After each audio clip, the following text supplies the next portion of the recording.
afternoon. It's actually afternoon. It's actually almost 3 o'clock on Friday the 23rd. And my name is Julia Kelly, and I am a collage artist, an art educator, and a new cross stitch designer. And this is my 12th floss tube. And if you had listened to my 11th floss tube, I said that this week would be an educational video, and then I would do a floss tube in a week.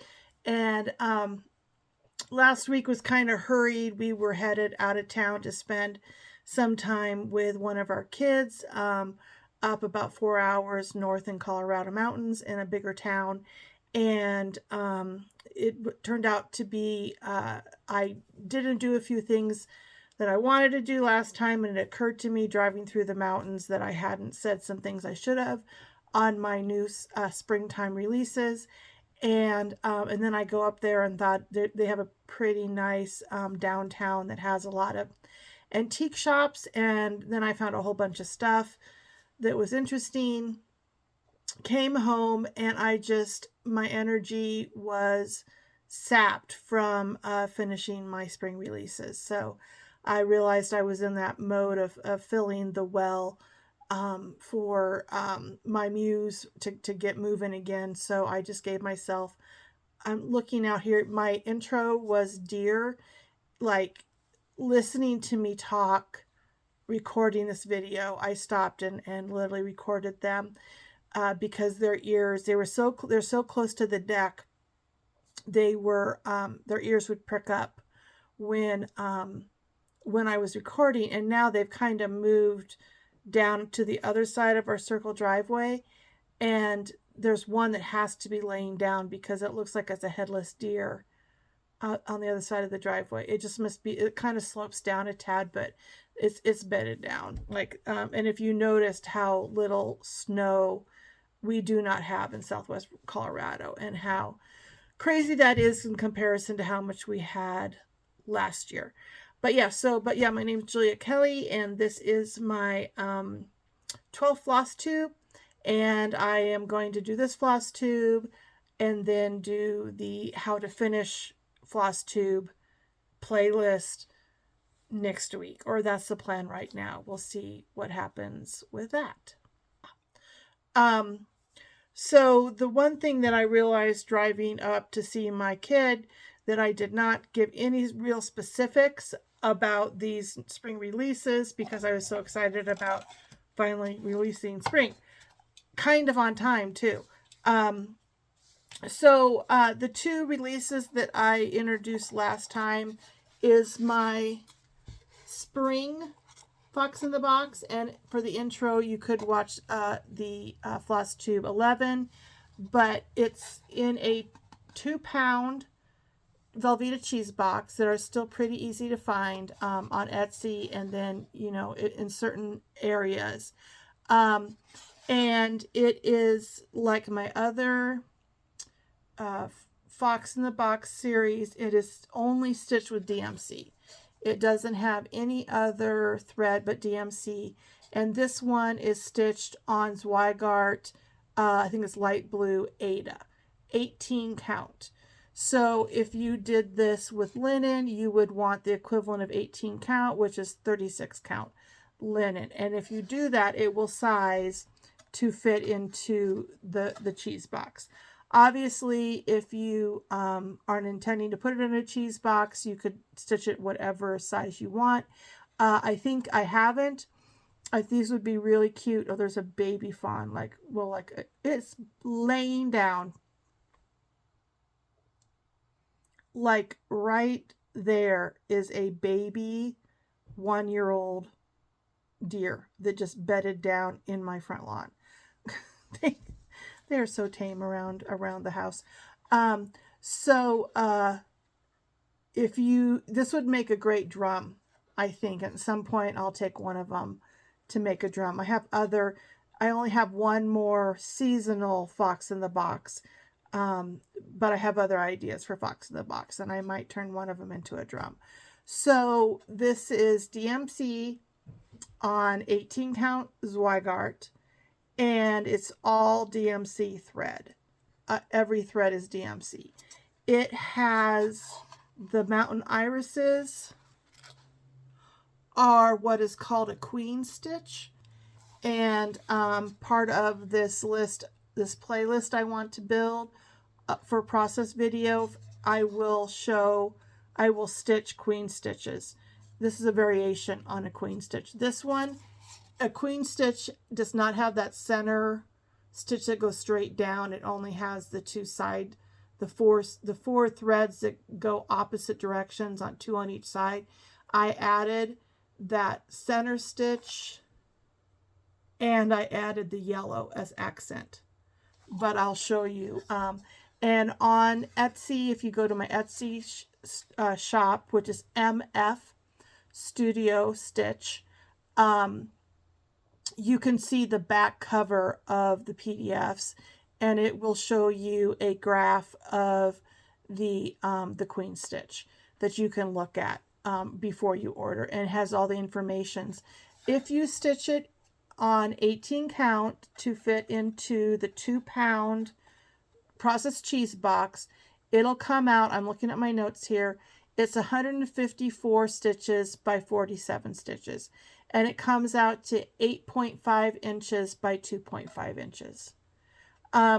There is some variation, a slight variation in the different brands of your cheese boxes. They weren't all Velveeta, and in the instructions, I just say, you know, if you have more stitching, you can fold it over. If you need a little bit more, you can just add some more depth to the grass and the tops of the tree trunks to give you a little bit more if you need a couple more rows to fit your cheese box. It's really easy to do. So I think that was all the info. It does contain full X's, full cross stitches, 3/4 stitch, half stitch, queen stitch, which I show you, and then in my previous tutorial, it also has couching stitches. The bark is long threads that I couch or like I tack down. So it's a variation on couching stitch, and stem stitch is the stems and the leaves. But I will have all those, how to do them, and they're not hard, in the playlist on finishing. Looking at the back, you only need one skein of thread for everything. This was stitched 2 threads, 2 DMC threads over 1 in Aida, or you do over 2 in linen. I think that is it for this one. So this is my spring Fox in the Box up on my Etsy store. And now let me click over to my bunny in the box. And I have all my, okay, these deer are like right below the window. Their little ears are a little on the distracting. Oh, they're listening to me talk. Their little ears are quivering back and forth a tad. All right, so the bunny, which here's the pillow, and here's a cookie cutter that this is what I'm going to show you how to finish something in a cookie cutter, how to size it, how to balance it so it hangs nicely.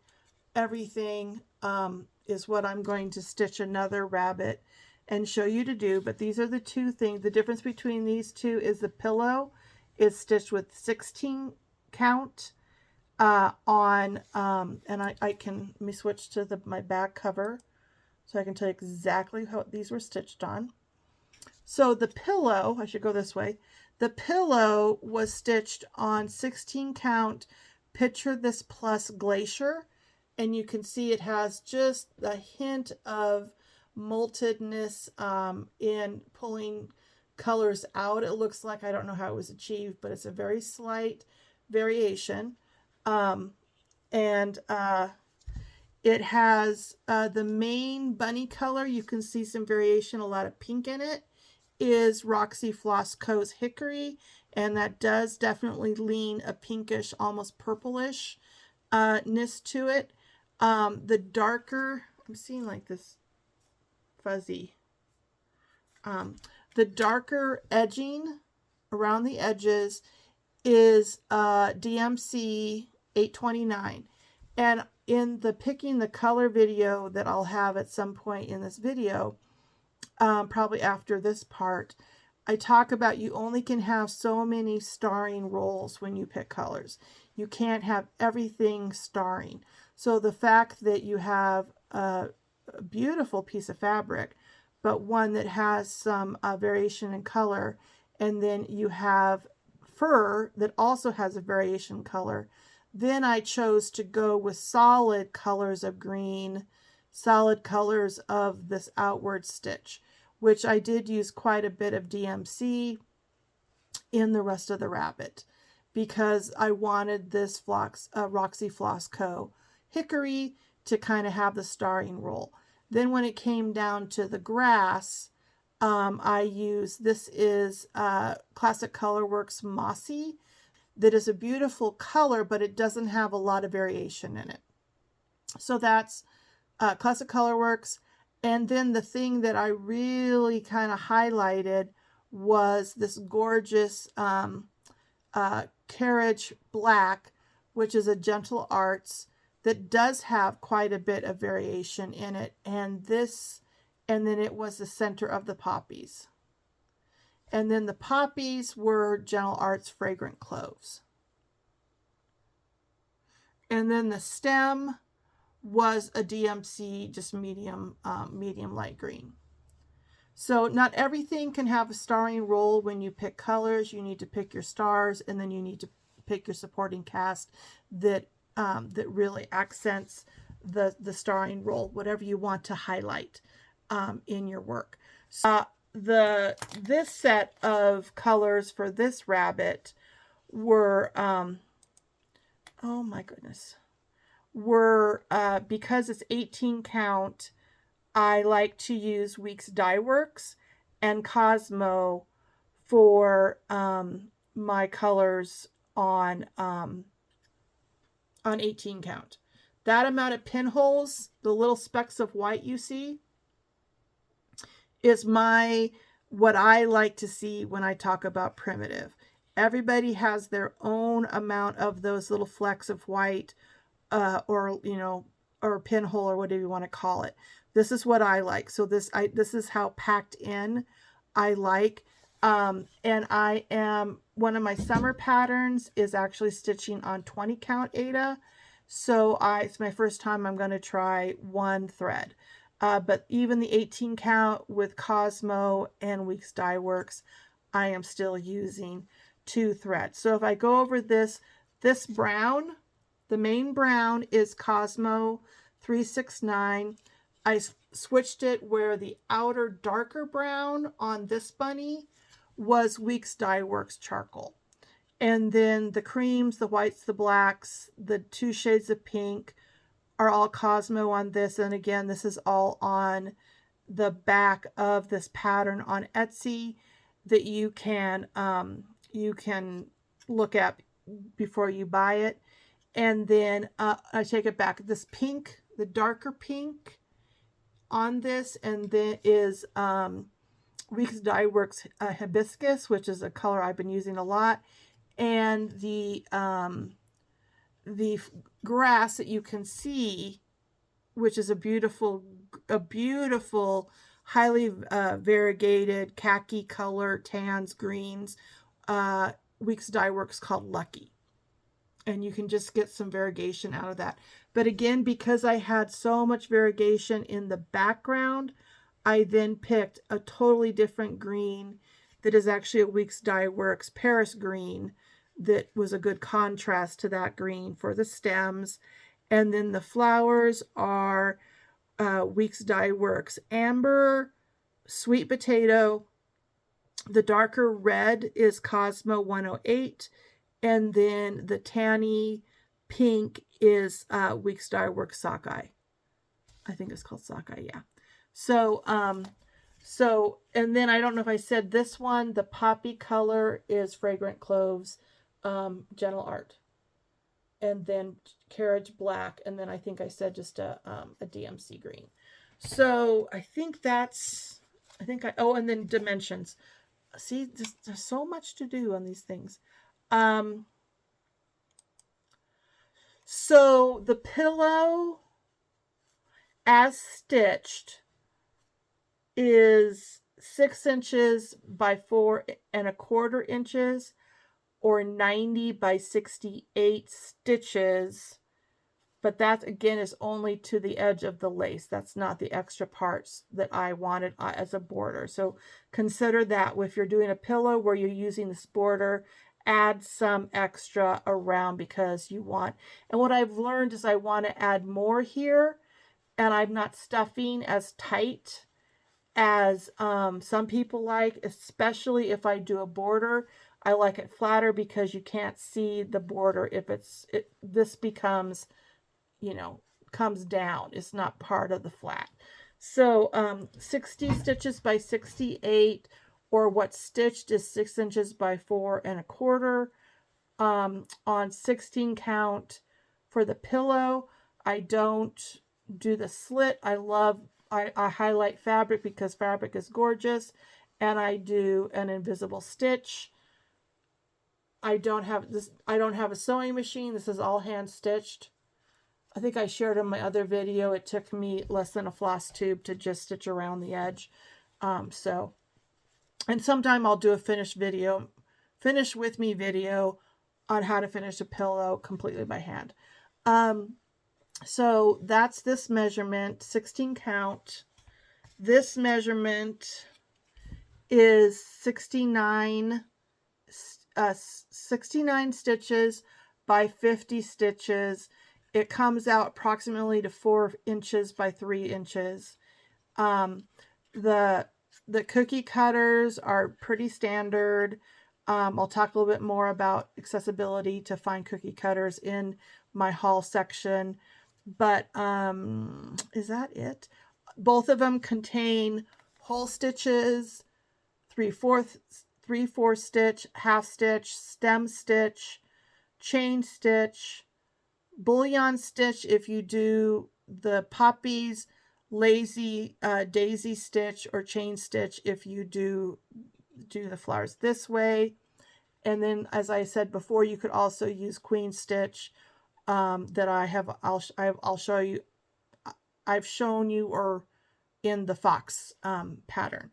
So I'm trying to build up, and I will have a playlist of just stitches, so you don't have to buy the fox video. You will not have to buy this chart to get, if you want to do a queen stitch. I'll show you. I'll just put that's on the list to put up on my playlist of just, if you want to use a queen stitch, here's how you stitch it. Or same way with the Algerian eyelet that I have up for the winter fox in the box.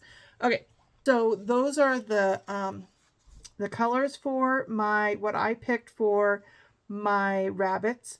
And now I'm going to stick in a clip of when I do this Finish With Me playlist next week, how I picked the colors. Okay, so for this video, I am going to pick another color combination, not one of these color combinations, for a 18 count Aida to go into a cookie cutter. So step number 1 is to pick my fabric. So let me move this aside. Let me pull down my box as I drop other things down on top of me. So here's my box of 18 count. And for the bunny, it's not extremely critical what the background is because you're only going to get it in a few spaces. So I probably suggest not using a very expensive over dye, hand dyed fabric. If you have a scrap, go ahead and use it. If you don't, I would probably stick with a Zweigart fabric. So I believe I did use Cypress. Here's a scrap. Oh, that's not actually. Let me grab a bunny cookie cutter. Okay, so here's the bunny cookie cutter. So you can see that would totally be enough of a fabric. So that's a possibility. There's another one. Just going through here really quick to see if I have any other scraps That's pretty scrappy. I think that's too small. That's a possibility. I think that's the same one I have. There's another, that's a perfect scrap actually.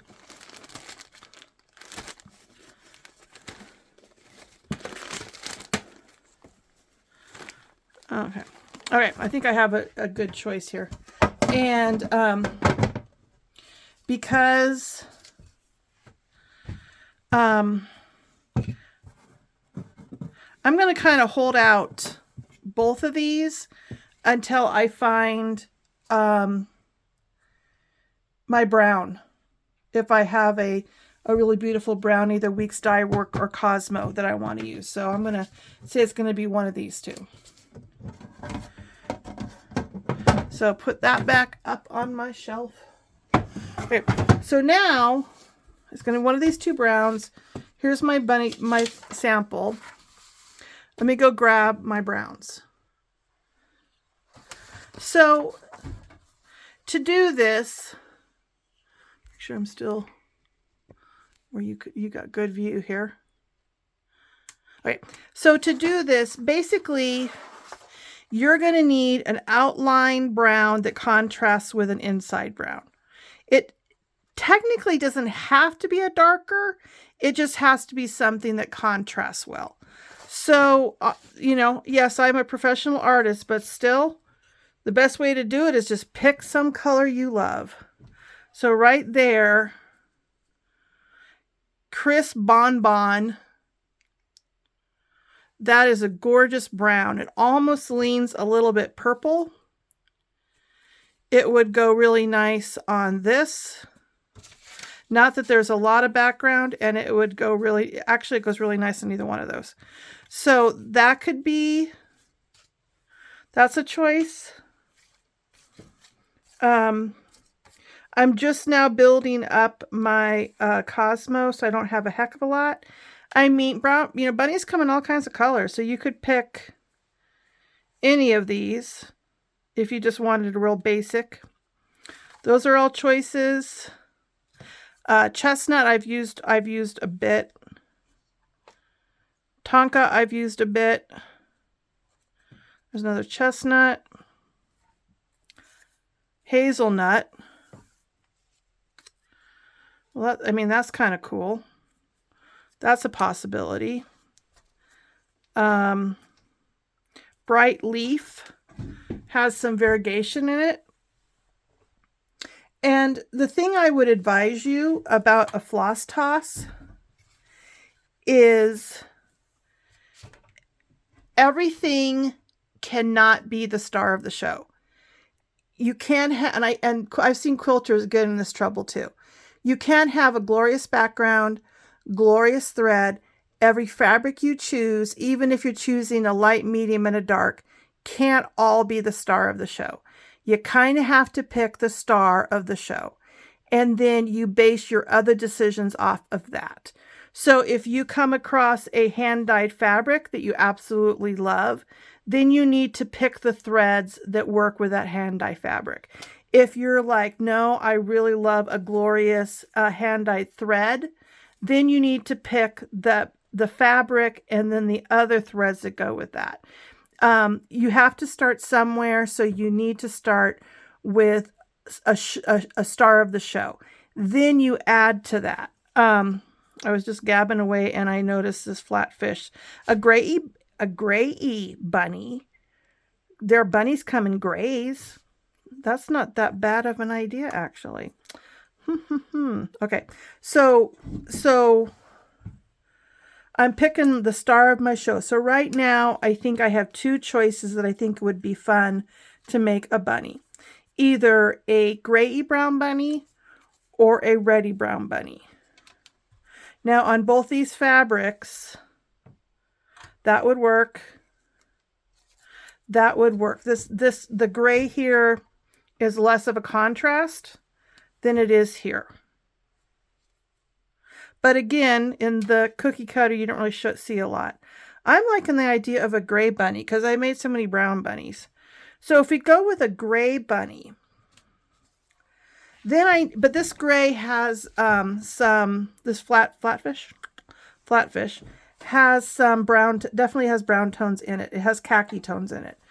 So then I need a contrasting thread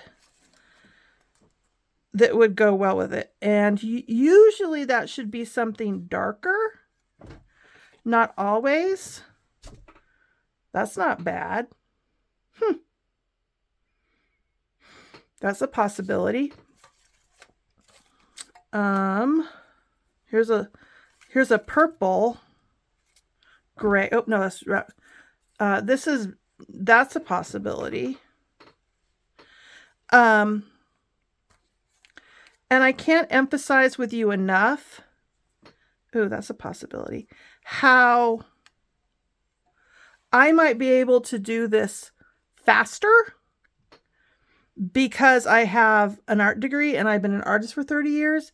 I'm just picking things I like to my eye, what is pleasing to the eye. And you have just that ability to pick things that you like that are pleasing to your eye. And I think where people get in trouble is you start second guessing yourself. And that's not good. So like right here, take that out. Those two, I think, work well together. Whether I did the darker here and the lighter on the edge or vice versa. Now, you could also, no, never mind, I'm not going to go there. So I'm thinking maybe this combo for the bunny. And although I could see how that, because of value, this is a darker value on the light and dark scale than this blue. So therefore the contrast between these on this background is less than if I laid these things on this background. See, the contrast is stronger. It all has to do with contrast, whether you're achieving that contrast by light and dark, by what colors you pick, or by pattern, because a highly variegated changing color is going to be different than one who isn't. So that's a texture contrast. So let's go with that. Okay, so now we have our bunny background. So let's look at our chart here.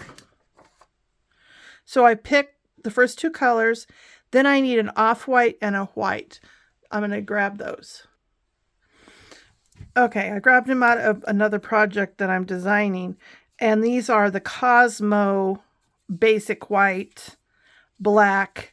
And then this is from my other project. This is more of a gray tone than a cream tone.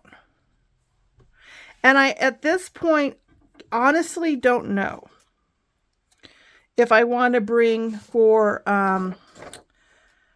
his paws, his nose. You can't really tell in this picture, but white is only the eye and the tail. So I don't know yet. And that's okay. It's okay to not pick everything. Because remember, you have your starring roles. Your starring colors are this combo. And then we're going to base our decision off of that. So exactly what I use for an off-white, if I use that, if I use something more like this, which is probably more likely, you know, at this point in time, I don't know. I'm just going to put a couple choices in my pile, and then I might change it out later. And I forgot the pink tones, just a sec. These two pinks, Hibiscus and then a Cosmo 102, are the colors I have right now. And I kind of like, that to me seems like that works. So, there you can see it better now. Right now I'm going to keep those in my pile.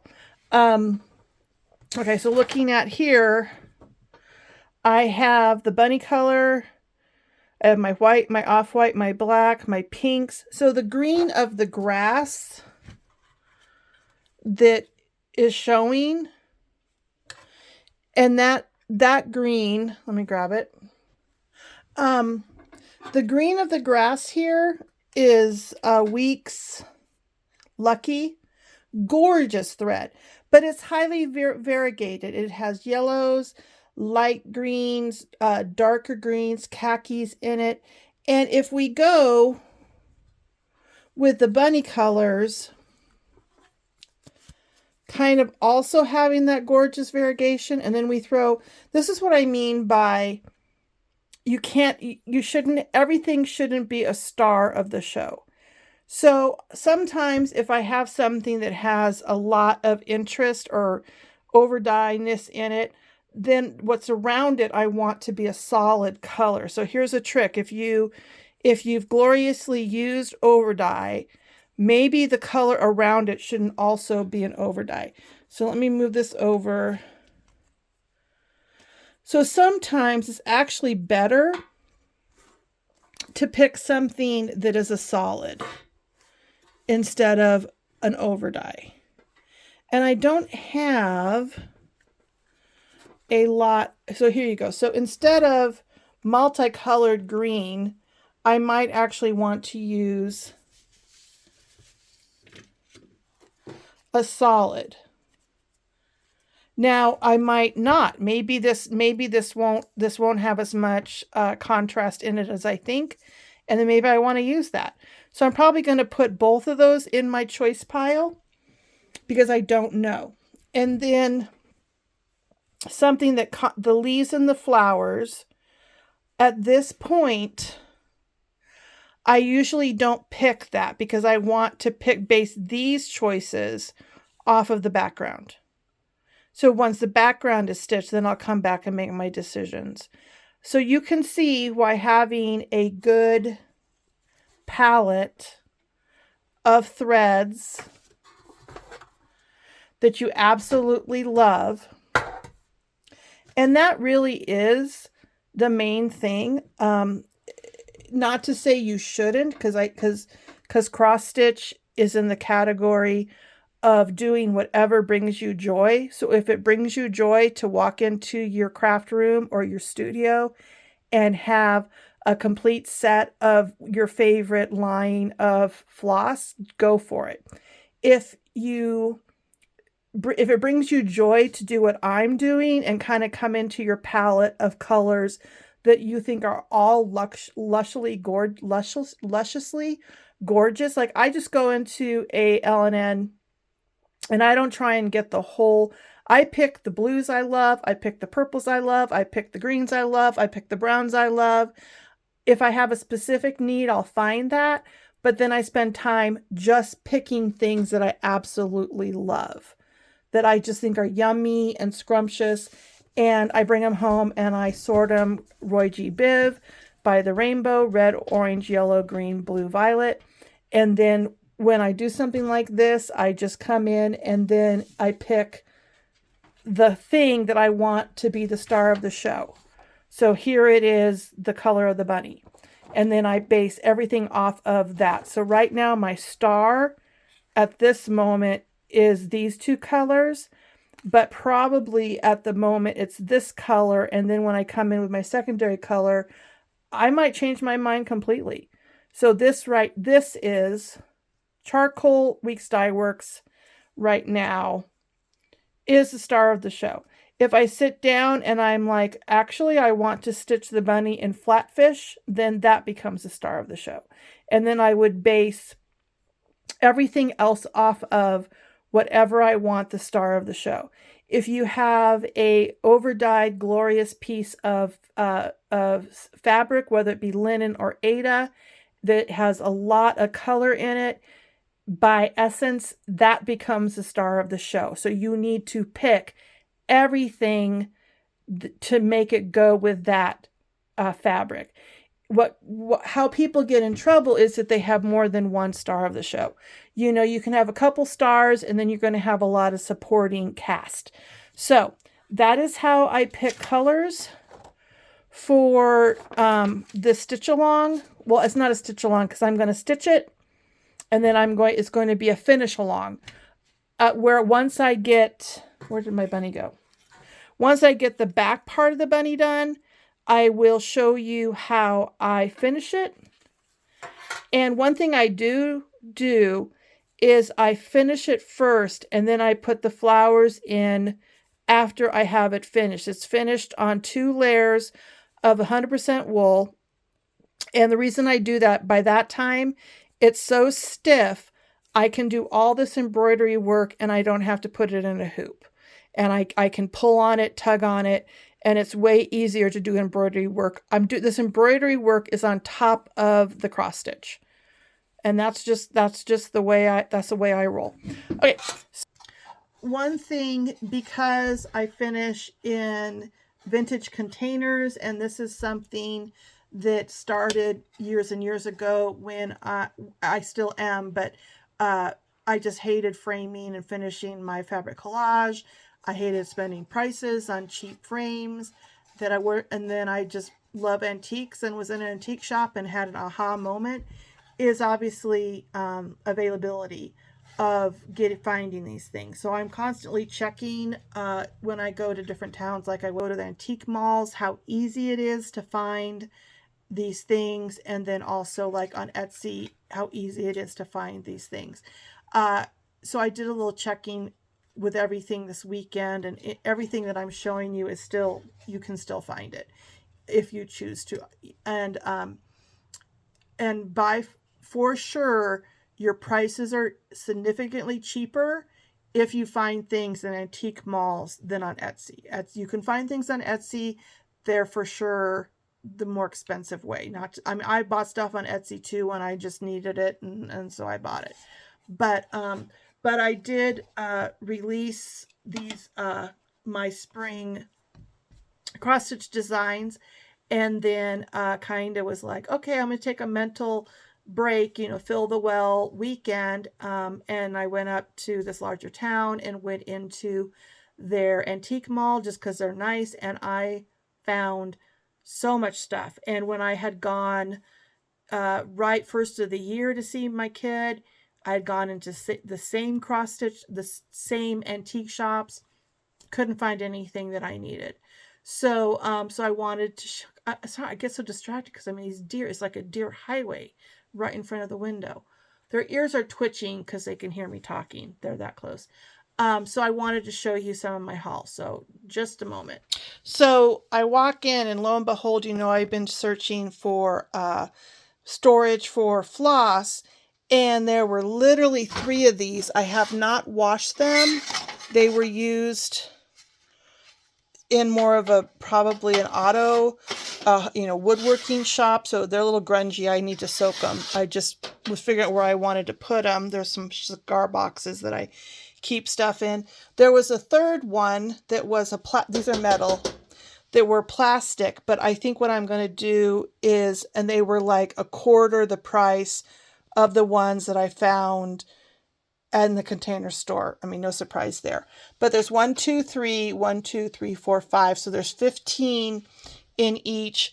I think I'm going to use one for Weeks and one for Cosmo, and then spread out my DMC, Roxy Floss Co., Gentle Art, and Classic Colorworks by color, Roy G. Biv, Better.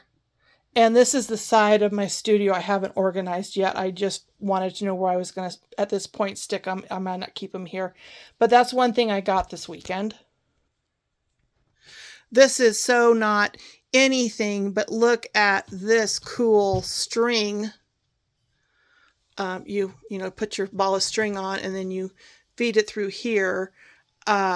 String, I need to put the string upside down, that I just saw to treat myself to, that I just think is the coolest thing. Not that I use a heck of a lot of string, but I got that. Okay. And then I was curious about, again, like I've said, I really check to see how much I can find if you're wanting to do the cross stitch. Can you walk into a mall, find a cookie cutter if you wanted to do something in the cookie cutter. So up there, not even looking, I found 2 rabbits, one exactly like the one I finished on already. I found 2 of them. I found another turkey, another horse. I already have patterns out for a turkey and a horse. I found, not, this isn't a hint, but in the past, not saying anything, I have patterns for these, for this, for this, and for this. Not saying when or what, but I just have patterns for all that. So, you know, they're easy. They're still easy to find. You know, these are the 3 cookie cutter patterns that I've released so far: rabbits, turkeys, and horses. You can still find these things. So then I get home. I just grabbed I am loving my design wall of magazine baskets that I have, my plastic bags with my designs of spring that I'm finishing up on, and now I have summer and fall, actually winter of 2025 up here that I've started to work on. This is just a great accomplishment, and I keep the threads are kept nice together. It's just working really, really well for me. And then so like this weekend, I was like, okay, I got done with my spring stuff. It's up on Etsy.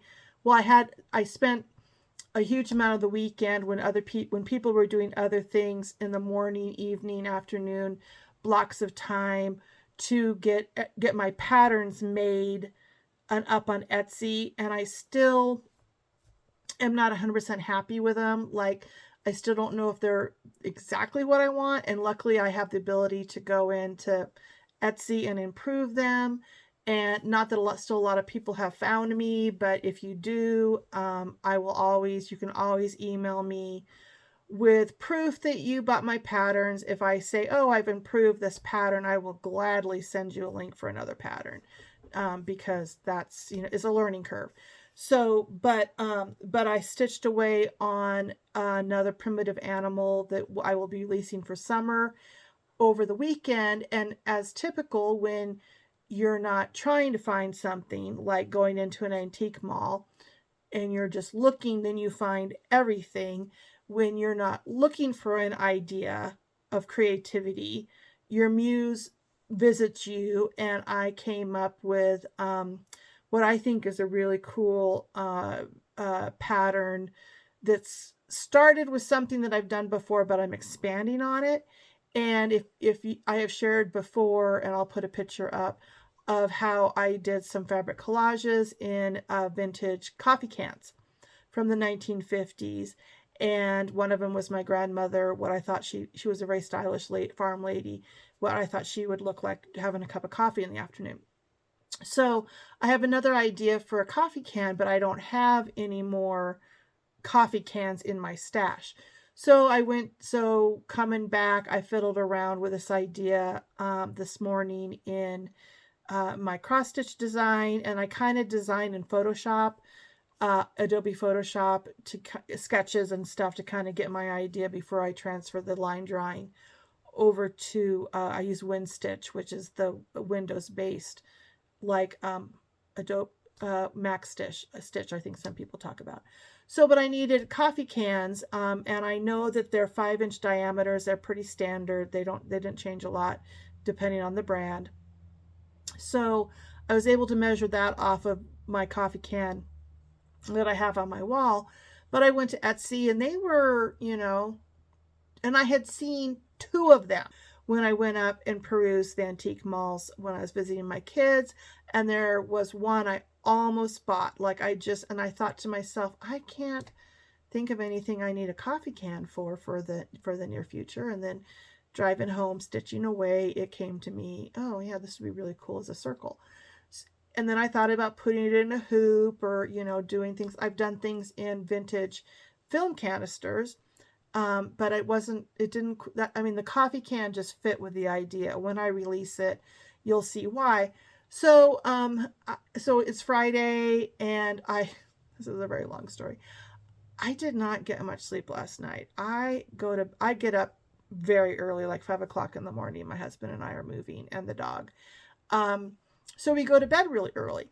So 8:30, I'm in bed curled up listening to a book on tape or something. And I woke up just for whatever reason at 1:13 in the morning. And I had already had a good solid sleep of 4 or 5 hours, because I went to bed at 8:30, and I was just wide awake.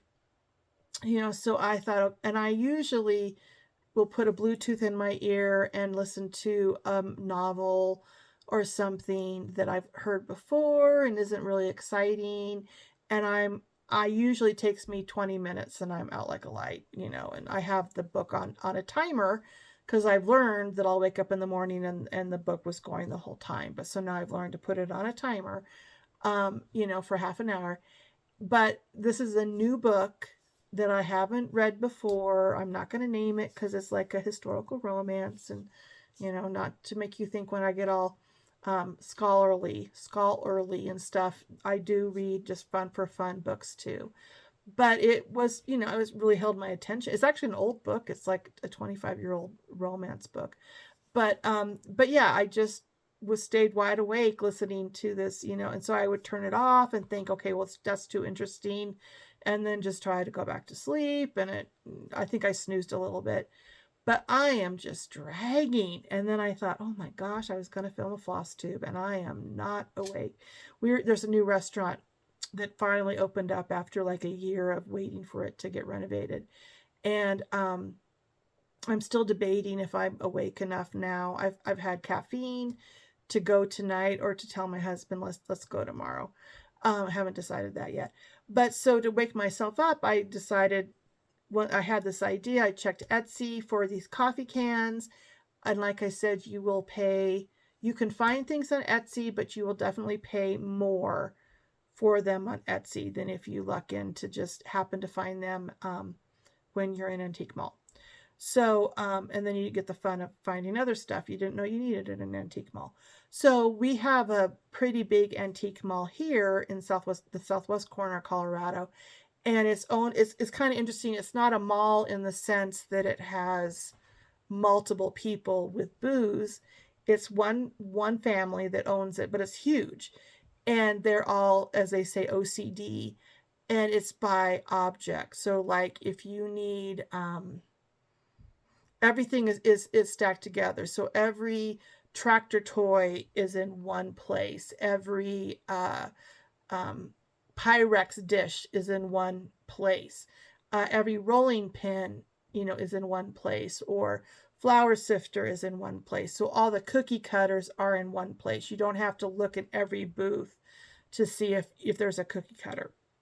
So I knew it'd be a really quick trip to just go in, see if they had coffee cans, and if they did, I would find them, and that's all they had. And I really lucked out. They had quite a selection, and so I came out with two brands I really didn't know. But so there's a Miller's Home Blend vacuum packed for the Best in the West coffee tin. And they're all standard size. They're all 5 inches. And then there is a Chase Sanborn coffee, 5-cent off regular drip. Freshest coffee you can buy. And they're clean. Sometimes you'll get them kind of rusty, and I try to avoid that because of putting cross stitch in them. We've actually dug some of these up. We have them in a window that we've dug up on the homestead, but you need them pretty clean to put cross stitch in them.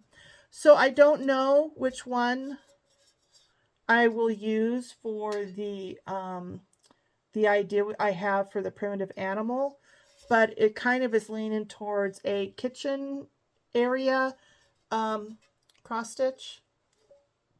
Not my grandmother drinking her coffee, but another kind of kitchen-y thing. So we'll see. But so this is what I went for. And I have 2 now, which is good because, I like to stockpile my inventory. So I found those, and they are, I just bumped a cord.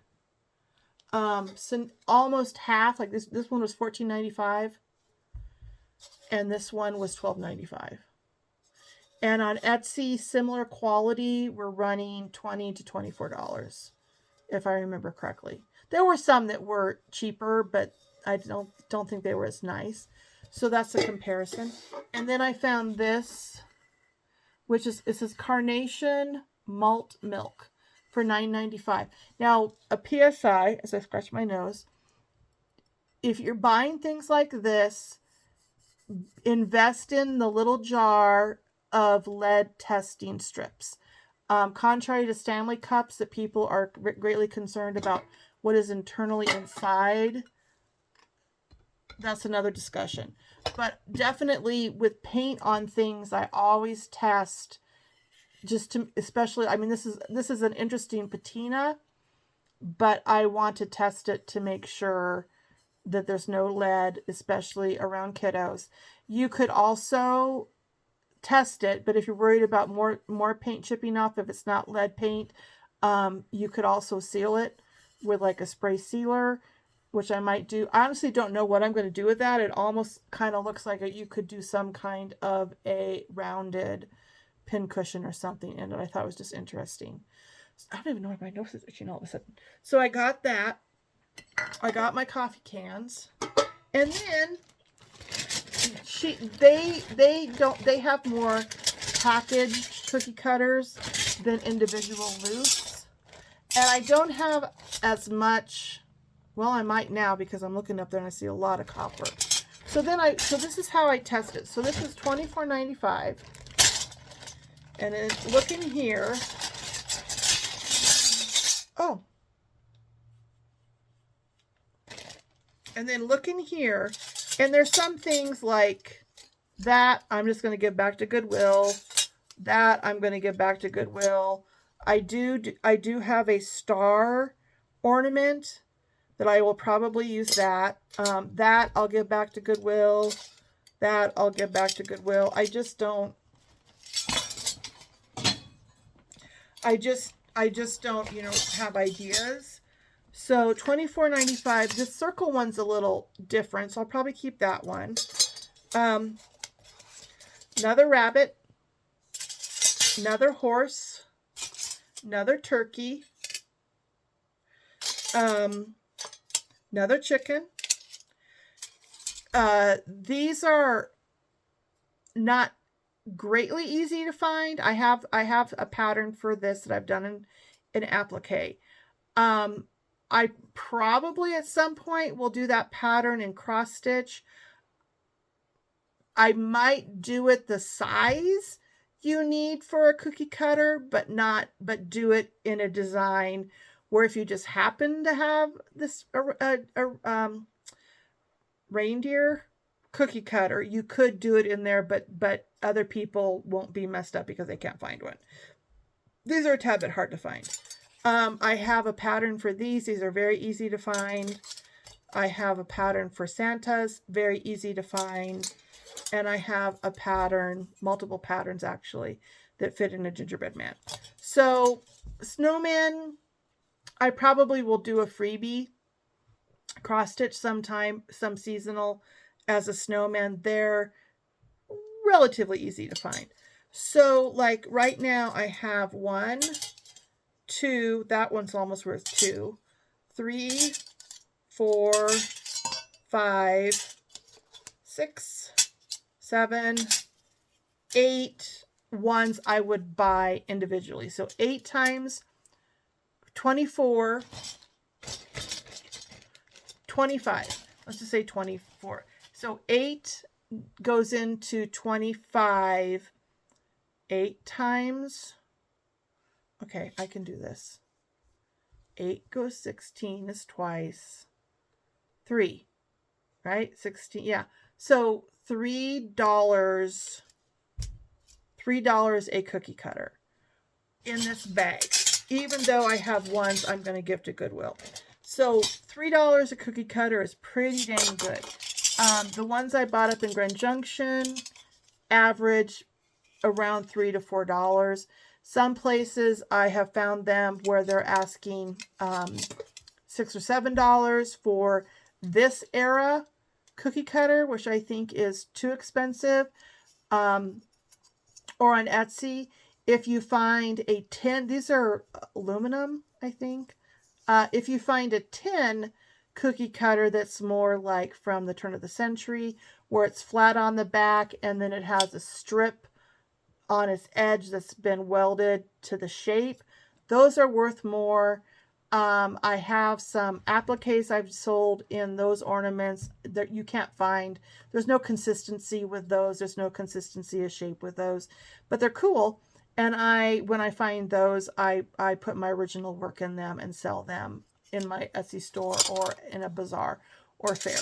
So yeah, and that's interesting. This one is like a slightly different color orange. So, you know, not too bad of a haul, if I do say so myself. And I tell you, it's like, yeah, so these are the ones I'm going to put in my Goodwill pile because I don't use those shapes. I haven't. I've tried to think up something on those shapes, and yeah, so I have like 2 angels now. I have like 3 chickens. Roosters are really hard to find. I found hens.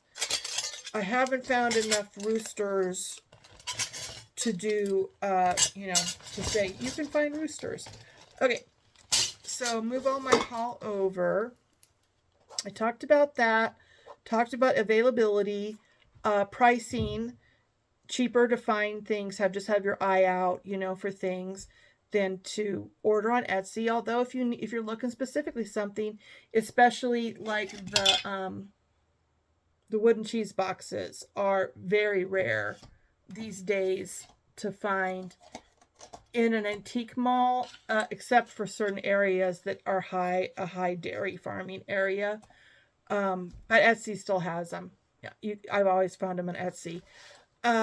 So talked about that.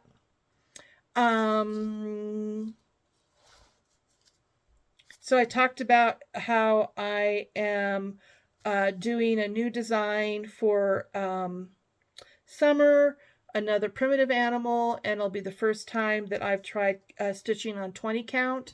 I'll tell you how that goes. I'm going to try, I also have never stitched on 1 thread. I've only stitched with 2 threads my entire stitching life. So we'll see how that goes. What thread I will use for this, I don't know. My theory is if I'm going to 1 thread, probably what the colors I picked right now to start it are DMC, Classic Colorworks, Roxy Floss Co., and Gentle Art. If how packed in it is, I don't like, and I still think it's too plump on 20 count, then I will switch to Weeks Dye Works and Cosmo. And I want to get more Cosmo. I want to get to an LNS that sells it and has a wall of it, and I can totally peruse it. Hasn't happened yet.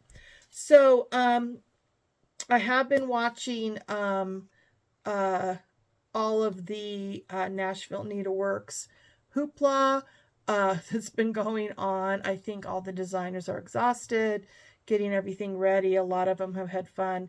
Instagram photos of UPS taking their boxes away because they're flying to Nashville in like a week. And the boxes have to get there. And I mean, the whole thing to me seems so nerve-wracking. But it's interesting to see if ever I get to a point where I want to do that. I certainly am not there yet. But I wanted to highlight a couple more designs that I've seen that I think are beautiful.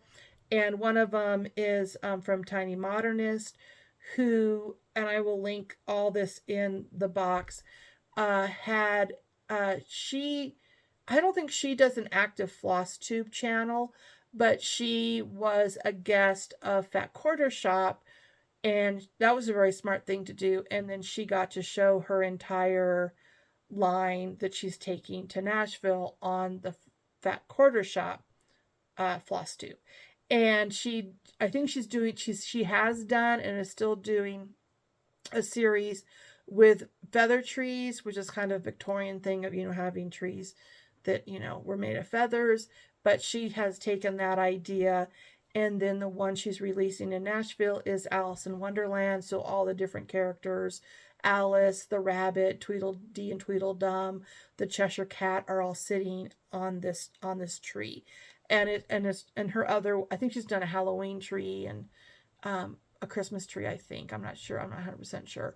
But that was very pretty and I mean, again, if I had to, 4 sets of hands and 48 hours in a day, but I don't, and I appreciate from afar, and I will at some point. I'm building up these other designs in my head. At some point, I will barter and say I will give you some of my work, and then get back someone else's work. I like doing that. And then another one is a designer that I have not really paid. I mean, I've seen it, but I haven't really zoomed in on it. And they're from England, from Suffolk, and I hope I say this right, Cosford Stitchery. And they have some beautiful, several, that King Charles Spaniel pottery that's real popular in England. They have done a cross stitch of that, which just makes me want to dig in and find the history of where this and why was pottery. They did a cross stitch of those puppies that were really fun, and they have another one, very English, hares kind of jumping over ponds with other animals. And then they're actually two kind of whimsical hares that they have done that I would trade someone, again, give them my work and then have them make one of those for me. So those are gorgeous. And I'm really looking forward to, I mean, I get they're all there to work, but I hope they all do some vlogging while they're there, because the whole process, the process of it all, I think is really interesting. Okay, so I talked about that. Plans. I am this weekend going to settle in and wake up, and my husband has a huge amount of work to do, office work to do, so I don't think we're going very far away from the house, and stitch this bunny to then start the process video on how to finish the bunny. But first I gotta make the bunny. And by far, since February of 2023, when I had the aha moment that cross stitch has kind of blown up again, and discovered Teresa Kogut's floss tube, that I thought the name of her channel is Floss Tube, and thought, oh my gosh, I have all these line drawings of my patterns for collage that will easily translate into cross stitch patterns. And that was the easy part, learning the industry, learning how it works, getting into the market is I've learned a lot this year, but I have stitched, I don't know how many bunnies, like a dozen. So I'm doing another one and because I just have not been ahead enough of myself to do a process video. I mean, the bunny is like, even though spring is over, people would still stitch a bunny cross stitch, like, and then they'll know how to do, and I can keep that up all year about, well, if you haven't finished in a cookie cutter, here's the process of how I finish in a cookie cutter. So I'm going to be doing that. Yeah, and I'm still playing around with the podcast idea for the history of women. Let me see, what was my podcast title? Women's Place. Women's Place in history. Okay, start again. Women's Place in art, literature, and culture. And the first series I wanted to do with that is women stitching, history of women stitching, not the object of the stitching, but women actually stitching, the history of women stitching. And I'm going back to prehistoric time. I'm starting with the first thread they found was in a cave in and I have 3 3 nonfiction books on the history of fabric or thread, specific to a kind or in general, that I have at least read once before, that I am going back to the first couple chapters of those books and on my walks listening to again, and then I'm just like, oh my gosh, you want to also cover up through today. So like I'm hoping to cover like the history of DMC, and how people bought their threads in the Victorian time, and I'm still stuck on prehistoric thread. So this is the problem I have. I think I shared last time, I got a podcaster microphone, and I do Adobe. I have all my my software is Adobe, so I got Audition, which is Adobe's just audio editing software. And then this morning I get up to do this, and for some reason my laptop no longer has a source of sound, like to hear, to listen to. Like there's nothing there. Output and input sound. The output sound is gone. So I am so tired. I was just like, I don't even want to deal. So usually like I'll have to Google like, where did my sound go? And then kind people who are very techy have, help things that you go through, to fix it.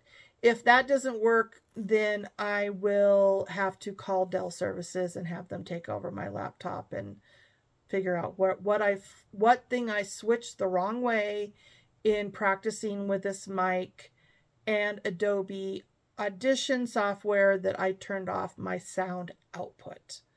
I assume that I can still put Bluetooth in my ear and edit this video with Bluetooth.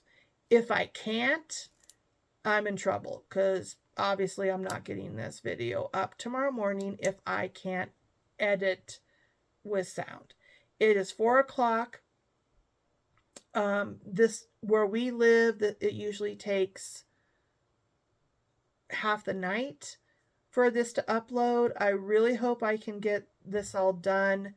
Like if I get off here until, I don't think we're going out to eat tonight. If I want, it might be a popcorn and mojito night. My family's from Minnesota. I grew up in Colorado, but my grandma, my great aunts, my mother grew up in southern Minnesota, and popcorn is a dinner option. My husband doesn't seem to think so. When I get popcorn, he gets a pizza and brings it home, and I'm totally fine with that. But I'm about ready to call him and say, I am too tired to enjoy a restaurant. Let's do a popcorn and pizza night, and bring me home a lime and some mint from the little market, and make myself a mojito. I'll see if I can get a hold of him. I can't remember if he has appointments this afternoon or not, but it is 4 o'clock and I am ready for the weekend. I wouldn't be surprised if he comes home earlier than later. We were both dragging this morning. So, okay. So I think that's it. I think, I dropped a cookie cutter and now I'm afraid I'm going to step on it or smash it with my chair. So next week hopefully will be my playlist, and then we'll see where my podcast is with that. So, okay, we'll have a wonderful weekend, and I hope that you see this Saturday morning.